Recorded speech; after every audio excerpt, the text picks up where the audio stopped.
Hello everyone, thanks for tuning in. If you're a fan of Star Wars and video games, you're probably familiar with this ship. It's the Jedi Defender-Class Light Corvette, or many might know it from the LEGO set from 2013, which was simply called Jedi Defender-Class Cruiser.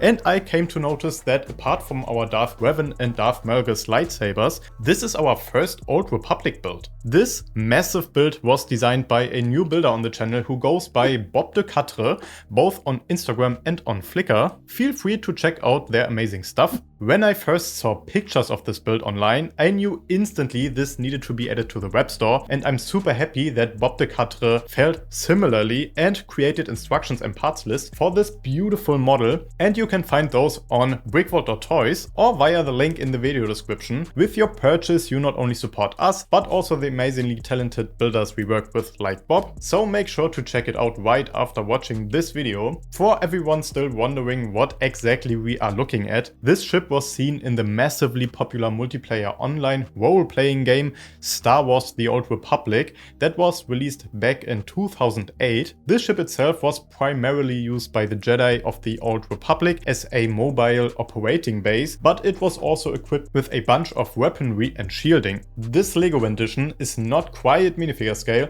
I'd say it's maybe half minifig scale, much closer to the scale of microfigs. It consists of a whopping 7,674 pieces, and the pieces will set you back 650 to 700 USD. But if you have the necessary pocket money, you will see it's absolutely worth it. The model comes with an integrated stand that cannot be removed, so it also doesn't have any landing gear, but when lifting this model you'll quickly realize that that's probably for the best. It's super heavy, I think one of the heaviest models I have ever handled, and therefore I'm actually very relieved that I don't have to lift it up from its stand to attach landing gear beneath. After all, this stand is pretty nice with space for 2 minifigs and a custom plaque with details about the model. A PDF file with a custom UCS style sticker is included in the purchase and can be printed on sticker paper or directly onto an 8x16 tire. The model itself is absolutely massive. It's 64 centimeters long, 52 centimeters wide and 33 centimeters tall.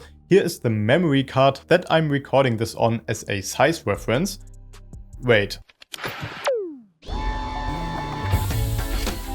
I'm just joking. Here are a couple of similarly sized models from the store next to it. I know you guys always love to see these quick comparison shots. We have a ton of dark red and white pieces used on the outside. By the way, Bob also designed the white and dark blue variant, and we also included that in the instructions purchase. The model is for display only. I mean, if you have the strength, the model is definitely sturdy enough to be swooshed around, but it does not have an interior.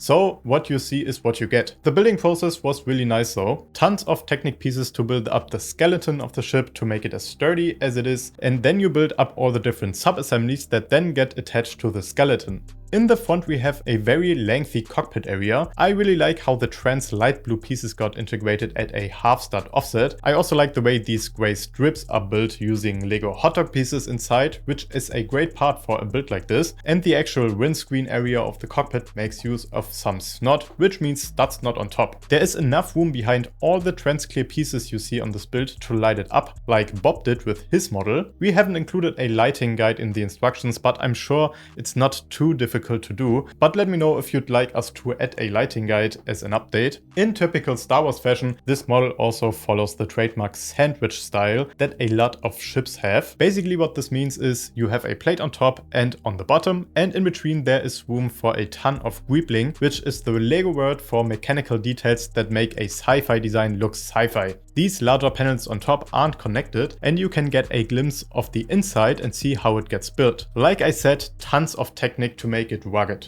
Now onto the side docking rings. I really like how these are built. It's always difficult to build cone shapes in LEGO, especially while still having the correct color blocking. I think this works well here. Moving on, the top is probably my favorite section next to the engines, but we'll move back there in a second. I love the build for this rather big round section and how Bob managed to get the details on top. This is also much sturdier than it looks. Further back you can see these massive thrusters. This is the section that is probably the most tedious to build, but also probably looks the coolest in my opinion. Bob used a ton of trans blue stacked plates to achieve this look. I think he succeeded here, what do you think? And these two are much sturdier than they appear. Bob also wanted to give the model the correct amount of coverage and detail on the underside. If you were to display this model on a higher shelf, for example, like I will, it's just not as easy for me to lift it up and show it to you because again, this thing is so heavy you have no idea, but that also makes it one of our sturdiest builds in the store. If you'd like to build this model yourself or just want to check out the instructions to learn a thing or two, feel free to check it out on our website www.brickvault.toys, you know the deal. And if you want to see what else we are working on at the moment that I'm sure you don't want to miss, hit that subscribe button and feel free to like this video if you enjoyed. Let me know what other vehicles from the Old Republic we should build next, and we'll see you next time at BrickVault.